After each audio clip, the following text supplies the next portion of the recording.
अहो ऐकलत का मंडळी, या जेवायला. आज माझा सोमवारचा उपवास. सकाळी मिस्टरांच्यासाठी आणि मुलीसाठी चपाती भाजीचा तर डबा बनवलेला होता. त्यानंतर त्यांची नाश्त्याची सुद्धा तयारी केली. आता दुपारच्या वेळेला मुलांना काय करायचं असा विचार केला. मुलांना विचारलं सुद्धा की काय बनवू तुमच्यासाठी दुपारच्या जेवणात. तर 2 मुलं पण फरमाईशीसुद्धा एकच फरमाईश वेगवेगळ्या पद्धतीने सांगतील. मुलगीने सांगितलं मला डाळ-भाताची खिचडी खायची आहे, तर मुलगा बोलतो की मला डाळ-भात खायचा आहे. आता दोघांच्या वेगवेगळ्या फरमाईशी तर मी पूर्ण करू शकत नाही, कारण खाणारी माणसं कमी आहेत आणि फरमाईशा जास्त आहेत. तर मुलीला समजूत घातली आणि मुलाच्या आवडीप्रमाणे डाळ-भात बनवायला सुरुवात केली. कारण मुलगी ताटात येईल ते आवडीनं खात असते, पण मुलाचे थोडेफार नखरे चालू असतात. काय करणार, सध्या त्याचे दिवस आहेत, नखरे करून घ्यायचे तर करून दे म्हटलं.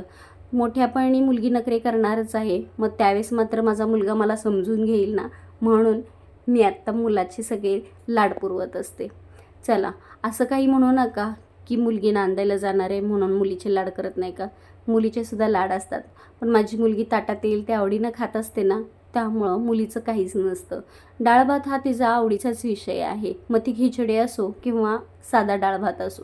मस्त असा डाळ-भात बनवला, ताट सजवायला घेतलं. मुलगी तर अतिशय खुश झाली, कारण तिची इच्छा मी आधीगर मारलेली होती ना, म्हणून.